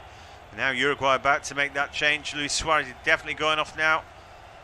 And Cavani's ready to come on. Looks like Pelistri's going as well. So both number 9 and number 8, and oncoming. So Cavani's taken the armband from Suarez, and it looks like De La Cruz is coming on for Pelistri. Yeah. So, yeah, we know all about Edinson Cavani. Yeah, he's such a good player, really good athlete, 35 years of age. You know, he's 136th cap. I fancy. He's only one behind Suarez. De La Cruz is somebody I don't know too much about, Nicolas De La Cruz, who again plays for Flamengo. Ghana in the midfield. Sulemana coming in from the left-hand side. Thomas Partey of Arsenal, he's not been influential on the game. He's got a few goals this season for Arsenal, but we're yet to really see that in the shirt of Ghana so far in this World Cup. And we'll just have a look, see. Well, Diego Godin is currently has the record for most caps for Uruguay, and he's still going strong, back playing his football domestically in Argentina, but maybe that's why he's not added to his caps recently. But with 161, Cavani and Suarez will be, maybe not Suarez, but Cavani will maybe eyeing up that record in the future. I'm sure we saw Godin at the start of the tournament, didn't we? I can't remember. Anyway, it seems a long time ago, all that now. But yeah, I don't know if he played in the first two games where they were pretty poor, but I think he's still a very good player, Godin. I think I'm right in saying he would be the captain if he was on the field. Yeah. Yes, he is. He's in the squad. There he is. Plays his football in Argentina. Still going strong. Still adding. As Ghana, they're huffing and puffing, but they're not getting any reward. As Baba on the left-hand side, cutting in. De La Cruz, first touch for the young number 7. It's gone straight onto the wing, so it looks to be just a straight swap for Diego Alonso, with De La Cruz going onto the right-hand side where Pellistri was. Maybe not as further forward as Pellistri got at times. And Cavani's just going to sit where Cavani was, where Suarez was. As Ghana come again down the left-hand side. They favoured this left-hand side a lot, with Sulemana competing against Varela. And Varela in the bright yellow boots gets the tackle in. There's plenty of Ghanaians warming up, making sure they're available as a throw-in. It's a good throw-in. Sulemana slipping in, and then Jimenez comes across to put that behind for a corner. Uruguay with some real defending to do now, but they've yet to give the Ghanaians a chance inside the penalty area. So what can they do from this corner from Ghana? It feels like it's got to be now as we enter, getting close to 20 minutes left. And it's clipped in. The keeper came and in didn't come. It's ricocheting and it's fallen straight into the path of Roquette from Thomas Partey. Yeah, it came off his heel there. The ball dropped in the box, didn't it? And you just think, well, can anybody in a white shirt get on the end of that? You know, they're lining up at the far post, but the header didn't quite come off, did it? And again, just needs something to drop for them. You know, like we said, one goal brings two, and then all of a sudden, you know, and if they do score, then it could be a great big momentum shift, couldn't it? But just Uruguay doing enough at the moment and keeping the ball in open play. They've not defended too deep. They've not fallen into any of the pitfalls that, you know, that the usual pitfalls that you could do at 2-0. So I think you've got to give credit to Diego Alonso, the Uruguay coach, has done a good job so far. Yeah, he's got them very well disciplined in terms of where they choose their defensive line, and they don't drop too far back. And when because of that, they're ready to pounce forward as they are forward now. De La Cruz helps it over to Oliveira. Does Oliveira get there first? He does. Does Nunes come from an offside position? Referee says no. Through the legs. Oliveira, ball in. Partey heads it, clears, volleyed in on goal, straight at Ziggy, and then it's hooked clear by Amati. I don't know who fired that volley in. They just arrived off the picture. Valverde, great technique, and Ziggy does well as it bounces right in front of him. Very awkward for the Ghanaian keeper. Yeah, plenty of action on the ball. It's just bouncing in. Mind you, had he let that through him, you know, we'd have wanted to know why. Another shot, but this time from long range. And that's over the top. He's a terrific player, but they've lost one good player today. Bentancur went off injured. They were dominating midfield at that point. They're still overall the better team. 70 minutes played, Max, and they deserve to be where they are today. You know, they've played some great football when they've been attacking. It's looked good. There's been no greed. They played for each other. Been some sharp passing moves for the goals that they've scored. You know, they've kept players up the field. They've been brave and all that. And when they've had to do, they've defended well. So, Yeah, hard to see a way forward for Ghana, really. Absolutely, Uruguay have arrived. Better late than never. Is Williams? Sorry, it's Kudus who gets a slaloming run on, gets the shot away, but that's the first shot in menace in this second half, and it's gone. Unfortunately for Ghana, it's gone high and wide. So it looks like, well, at the moment, it's South Korea 1, Portugal 1, Ghana 0, Uruguay 2. So that means Portugal will finish top, Uruguay second. And then this evening, the 7 o'clock games, UK time, are Cameroon, Brazil, and Serbia, Switzerland. And you would expect that Brazil and Switzerland would get the job done there. So that would be Brazil versus Uruguay in the last 16, and Portugal versus Switzerland also, as that's, as long as it stays as it is now and goes as expected later on. Plenty of caveats, and Ghana are about to make another change, and off it comes Daniel O.A.T, and they're going to replace him with Daniel Kofi Kera, who plays his football in Germany with Freiburg. So they're taking a defender off for a midfielder, and the second change, Antoine Semenyo's coming on, who is a striker, so they're taking the midfielder off for him. Abdul Samad is not, you know, Partey's played quite well, but he's not had any support. So it's not O.A.T. O.A.T's staying on, it's Williams who's going off. Yeah, so Williams and Samed's going off. Yeah. And on comes Kiera and so yeah, they're not breaking their shape for that, are they, actually? You know, it's a striker and midfielder for a striker and midfielder, so there we go. Swapsies. Okay, so with Ghana slowly coming down the left-hand side, and we're into the final 20 minutes of normal time. No doubt there'll be some added time as well for the VAR. It will be John Hogan to see us through to the final whistle. Yeah, so the game hasn't quite developed. Lots of drama first half, where a penalty was saved by Sergio Roque, the Uruguayan keeper. Really poor penalty from Ayew. But yeah, actually Uruguay have dominated the game. They've been the better team. The chances that they created were good ones, and you know, the Arachet had been the fox in the box today, but they had lots of good attackers. Darwin Nunez, we were asking for more from him, and I think we got more from him today, and he should have got a penalty as well second half. I think we both felt that it was, having had a considered look at it. My first thought was that it was a good challenge from O.A.T. Secondly, I looked at it, I thought, ooh, no. Well, officially, you were right. It was a good challenge. Well, I think VAR made a right old mess of it, and the referee, who's had a poor game in my estimation, he should. If I was marking the referee today, I think he'd be 3 or 4 out of 10. Well, normally when the referees get called over to a screen, that's VAR saying, look, mate, you've got this one wrong. You need to you've missed it. Oh, yeah. You've missed it. But Siebert was quite, on the clips that we saw with the screen, he was quite animated in what he was like with his face. So he's standing his ground on that decision. Yeah, I mean, he did the shape of the ball when it came out. So he did that straight away, didn't he? Shape of the ball, and then he went to VAR, came away and went shape of the ball.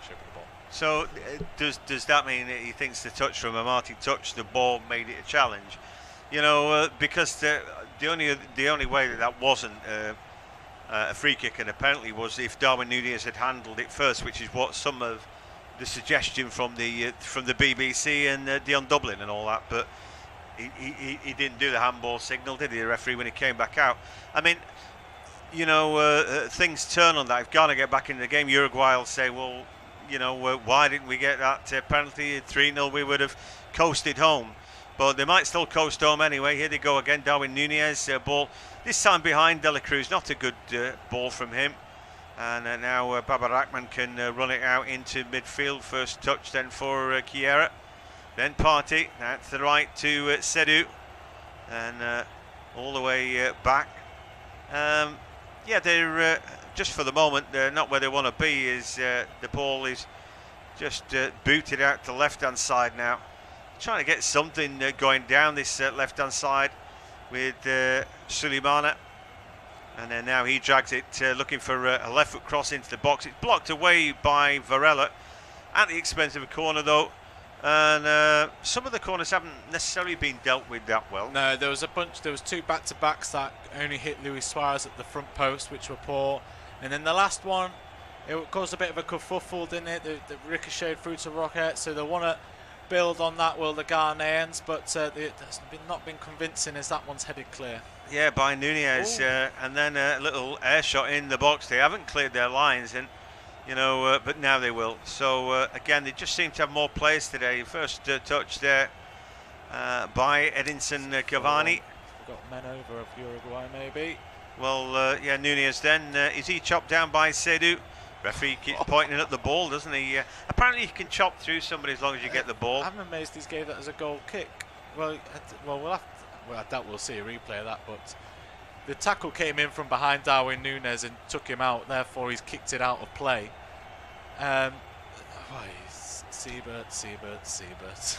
Yeah, he's having an interesting game, isn't he? Baba Rahman, left-hand side for Ghana, ball into the box. The ball hits the toe end of it. They're screaming for offsides, which they're not going to get. Then Partey tries a really elaborate heel away from Cavani. Ball breaks to Diaracheta, finds Cavani inside his own half. Then there's a little bit of contact. You're not going to get a free kick for that. I don't know if Edinson Cavani's been watching the game that we've been watching. Long shot from long distance, and it catches Ati Ziggy out, but it goes over the top of the goal frame. He's such a player, in Valverde.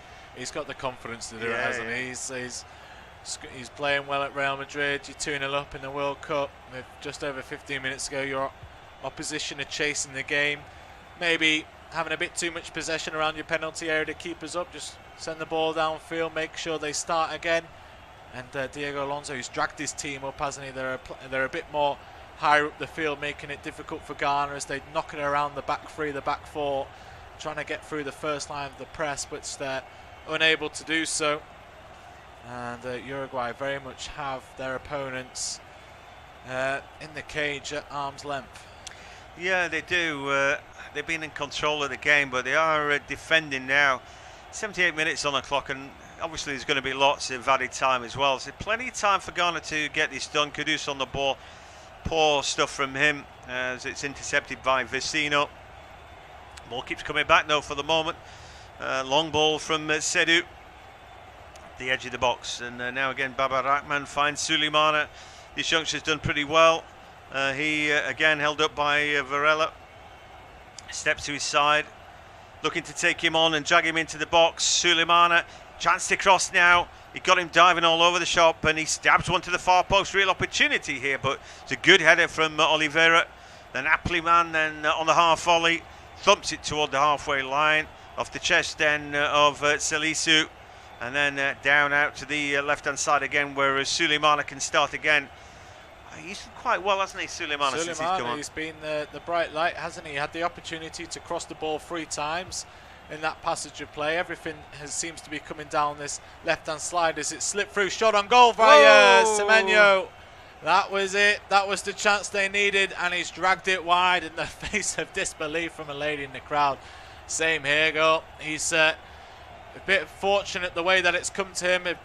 Uruguay just switched off for a second, and he's got to be hitting the target at least there. He's tried to find the far corner, but he's just overcorrected, hasn't he? And it's gone wide, but not too far wide. I tell you what, Rocket was flat-footed by that. You know, he controls it with his right, shoots with his left. I don't know if that's his swinger, but it was close. It was really close. The Ghanaian fans can't believe it. Why didn't that roll in the back of the net? That would have made a grandstand finish, wouldn't it? But Semenyo, not bad from him. Anyway, Darwin Nunez now has run his race. I thought he played really well. And so too De Aracheta. They've made changes. And I think now this is like the let's hang on kind of changes. We'll work it out who it is who's just come on. Gomez and Canobio. So Maxi Gomez, striker, so straight swap up there, fresh legs, and Robia. So number 24 is Canobio, who again is a striker. So I'm saying, I expected him to bet in, but I think that's genius from Diego Alonso. He's saying, look, come on, let's go grab another goal. So he's got 3 attackers out in the field at the moment, and he's just reinforcing the message. Look, we've done nothing yet. We can grab another goal here. Let's not sit back and defend. We don't want to do that. You know, that's the way to lose. Anyway, inspired leadership. Whether those players end up filing back or not, at the moment they've got some defending to do. The ball breaks to De La Cruz, takes on his chest, but then he's pocket picked. So an opportunity. It's a shot comes in. Oh, it's a good save by Rocket. And he's just pushing that to his right-hand side. It's a fierce strike from the edge of the area from Kudus. And he's so close there to grabbing a goal back for Ghana. Save or the... Yeah, it's a great save. Just past the post. It needed to be made. Looking for that bottom left-hand corner. And Uruguay very much under the cosh now. Corner comes in, headed clear. And it will be going out for a Ghanaian throw. Yeah, good defensive header there. Everybody's still got to work hard. Nobody's going to hand it to you on a plate. Ghana 0, Uruguay 2. And, well, probably the best effort, bar the penalty, that. And certainly Rocket's best save. It's his first save from open play, really. Yeah, there was that ball for Suleimana. I'm not counting that as a save. I think he's coming to get that. Suleimana didn't shoot on goal. They ran into each other. Yeah, I mean, yeah, if you like, his third major involvement. Then you see a long throw from. You're so picky, Max. I can't believe. Anyway, gone at the edge of the area. Suleimana, little heel from him. Good skill onto his right boot, gets it away to Kudus into the box. He holds on to it and then he drills it, but Cavani is there. Kudus again trying to keep that ball alive. Cavani, did he flick it off Kudus? He thinks he did. He didn't. For the moment, Cavani's got to sort his Alice band out. Keep the flowing locks in place. I'm a bit like that. And anyway, long ball now to the far post. Too long, and it's an easy save for Rocket this time. Poor ball from Kiera. Yeah, another. See the Ghanaians, head in hands, shaking their heads. They're still believing though. They're just letting that momentary disappointment wash over them, and then they come back with some positivity. Well, that fella said, "No, we're going to lose 3-0." Or was he showing the 3 that Ghana are going to score in the next 8 minutes or so?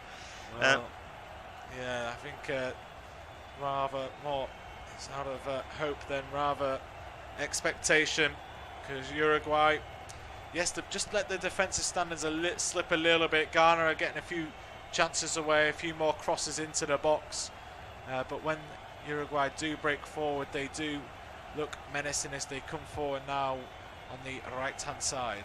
Yeah, Cavani chests it, controls it. Varela then picks it up, looking for a little give and go. De La Cruz just waits for a challenge, which is surely coming. He's dead lucky he gets it back off Partey's knee there. Guillermo Varela fighting tooth and nail to keep hold of that ball, and eventually he does, but he was upended by Baba Ratman, the Reading man, and that's going to be a free kick just to eat away some more time. I don't think we'll get 8 minutes in this second half. I don't think there's been that many stoppages in play. It's just a VAR, so in the subs, so maybe 6. South Korea have scored. Oh. Wowee. What does that mean? Wowee, wowee, wah. Well, Uruguay on the ball. Uruguay going out. Yeah, their hearts are going to be broken, aren't they, if they win this game at a canter, which they are doing, and then South Korea go on. Who scored that goal? Not Young-Min Son, is it? Because he'd had a quiet time of it. But anyway, we'll find out in a second for you. And of course, it could always get ruled out. These things do happen. We said there'd be a twisted turn, but it all looked like it was just going Uruguay's way. And now, and the other thing is, that is in 90 plus 2 minutes, the other game. They've got 6 minutes of added on. Oh, not long left then. Not long left. Will that goal stand for a start? They're showing us now. South Korea driving forward. Lots of defenders back, but then there's somebody they've not picked up. And that ball thumped to the back of the net. Wow. Hwang of Wolves, yeah, I thought it was Hart. Yeah, I thought it looked like Hwang, but didn't like to say it. Yellow card now. A man chopped down in the middle of the park. So the bench know, and the bench are telling him. So the goal difference is, so maybe Diego Alonso, we mentioned about those attacking changes.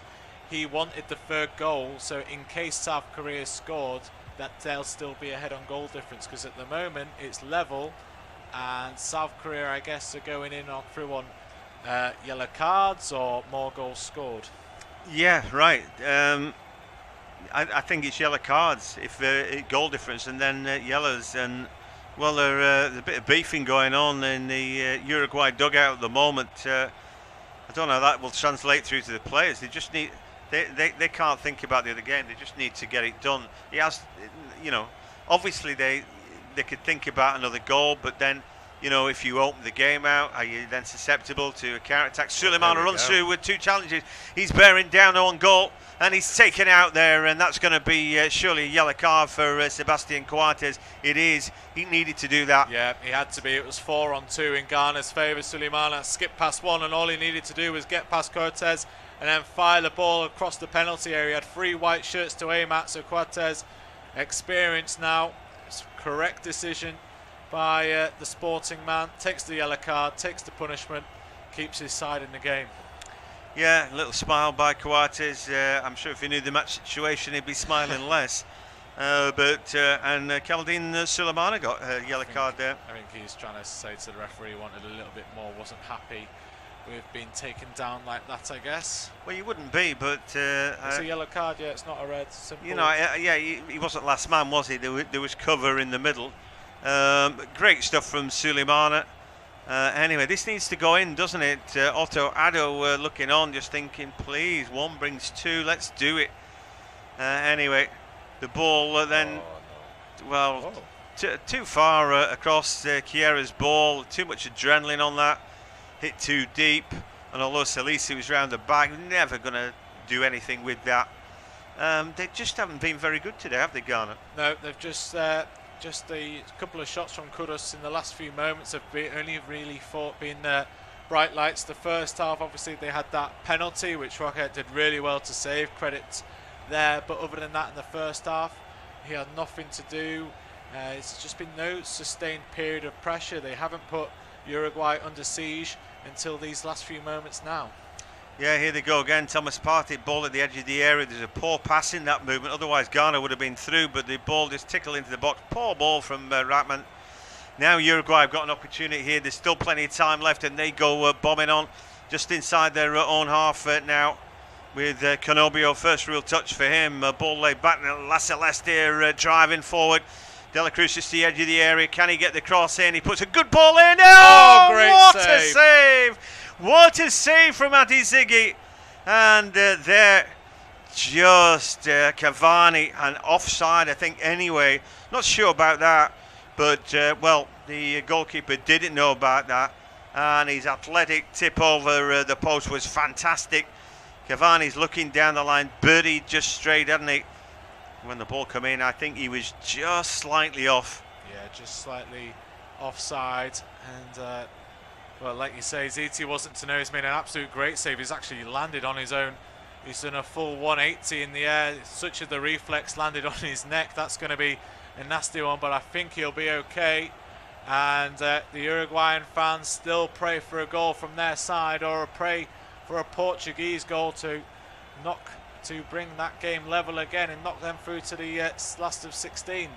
Well, there's going to be more time, so he's getting treatment now, ZT, so this is going to add more time on as we have 45 seconds of normal time remaining, and mobile phones are coming out in the stands to check on the Portugal-South Korea score.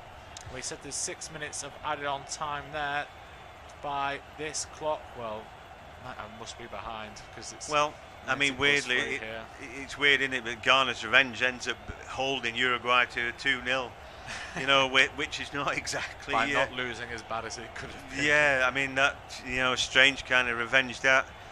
A dish best served cold, but there'll be nobody celebrating at the El Janoub Stadium after this. But I've got to say that Uruguay were really poor. We've seen them today, and we've seen what they could do. They've been great today, haven't they? Suarez played fantastic the first half. Nunez, obviously the goal scorer, De Arecheta. They did all this without Bentancur got injured. Valverde has done some brilliant stuff, but you know what? They've just left themselves too much to do. And to some degree, it's been out of their hands. 8 minutes. Loads of time to get a goal. And they've had 7 minutes now at the game between South Korea and Portugal, but of course there'll be time added on as Hwang scored in 90 plus minutes. There was big celebrations, there was a yellow card, and there was another substitution, and it's just finished. Oh, well, I tell you what, it's finished, and all South Korean eyes will be on this game, won't they, as Ghana break forward at the edge of the area. Well, we're just looking at Hwang Hee-chan just down, crying. They may have done it, they may not have done it, but here again come Uruguay forward into the box they go. Just as they do that, and Coates is playing as a striker at the moment inside the box.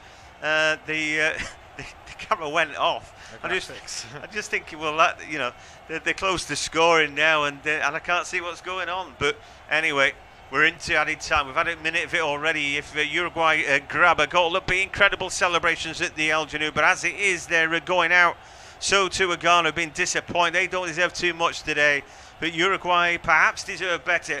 Is there one last hurrah here? They come at the edge of the area. The ball to the far post, not dealt with. Cavani heads it back across, and then it's headed away. So now the counter-attack is on, and Kudus has done really well again. He flicks it over the shoulder of Bukhari. He goes streaming on, and they're struggling to keep up with him. Plenty of white shirts at the edge of the area. Kudus is one of them. He gets the ball out of his feet. Surely an offside there as the shot comes in from Semenyo. Fancy going all that way and just get yourself offside, Semenyo. That's ridiculous, isn't it? I think he made the run. I don't think he called for it, but the ball was... Kudus needed to bring it over to the left-hand side, but I guess he saw a white shirt and went for it. Now Cavani's been slipped through. Is he brought down? Is he brought down in the box? Cavani's looking around. He's saying he got caught, challenging behind him. Oh, dearie me. Says no again. There was definitely contact. Well, VAR, of course, we'll have a check of it, given the context of the situation. It's so important. Let's have a look at the replay. Well, he gets the run then. It's with Seydou, isn't it? Seydou's the inside track, the shoulder to shoulder, and they both go down. Cavani, I think, has dived there, to be honest. Seydou's done just enough to put him off.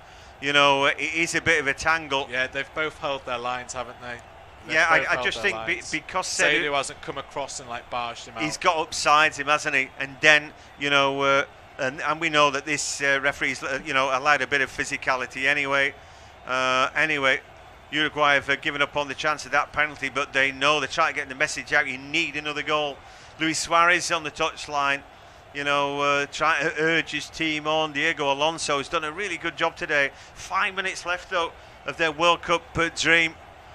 And for Uruguay, they've got a free kick now, long. They're looking for the big man, all 6'5" of him in the middle. Coates can't quite get on the end of it, but neither can Ghana clear the ball with Edinson Sanchez. Speculative ball in, but to nobody in particular this time. In fact, it was Canobio's ball in. He's got a shocker long hair. He had back to the box, and he's just hooked it over, and went straight into the path of Ziggy. Well, we've had, you know, fair bits and pieces of drama today. This has been sort of over a few different scenes, hasn't it? You know, it seemed like Uruguay were through. You know, at one point we thought that Ghana, with their penalty, were getting off to a great start. All that talk about revenge. The game got a bit spicy and tasty with challenges early, as Ratman puts a ball in now for Ghana. An opportunity in the... great block there from Coates, I think it was. Now Thomas Partey at the edge of the area, looking for a give and go into the box. Semenya, he goes down now, but I don't think there's a penalty there. And now on the attack, Cavani, they've got 3 against 3, they've got 4 against 3, they've got 5 against 3 if they can use the ball. Now De La Cruz, the spare man, and the shot comes in. It's a save by the keeper from Coates, who I think was up there supporting the attack. He was lining up for that shoving in. No, you've got the overlap with De La Cruz, made the wrong decision, but they're still playing. They are, and Las Celeste giving it all that they've got, but Seydou here battling for the ball with Valverde's done a good job there, and I thought the ball went off the toe into Valverde. 3 minutes left then for Uruguay's dream, as we look at that shot again from Gomez. It was going just in. Again, it's a good save from Ati Ziggy. He's the man breaking hearts at the moment, and of course Ghana at the other end could have scored. Yeah, they could have done it. We haven't seen the replay yet, but we think it was Coates with Semenyo with the flying shot and the flying block, and we've got less than 3 minutes of added time, and Uruguay just need a goal. So they need it, but are they going to get it? Here's Kudus again on the attack. There's a good ball out to the right-hand side for Bukhari. Good ball into the box. A chance for a strike. It comes in. Great save from the keeper. Diving to his right. Rocket has kept his team in it. Now Canobio trying to get round his man, but he won't beat Rackman like that, who's done really well. He keeps the ball going with Garner on the ball, trying to keep hold of it. Rackman on the ball just flicks it out of his feet, but he can't find his striker. Semenyo nowhere near that as again Uruguay have it back this game. It's real playground. It's end to end. It's just attack. Nobody wants to be the defender. Everybody wants to get the goal. As Uruguay are only leaving free at the back. Oh, that's shocking from Raman, the Reading man. Terrible ball from him.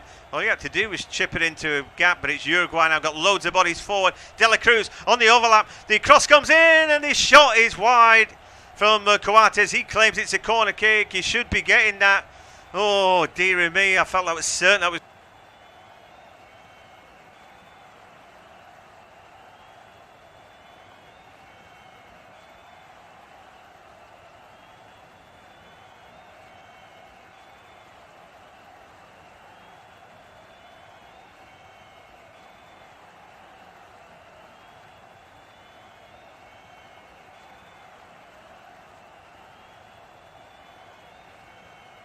20 seconds left.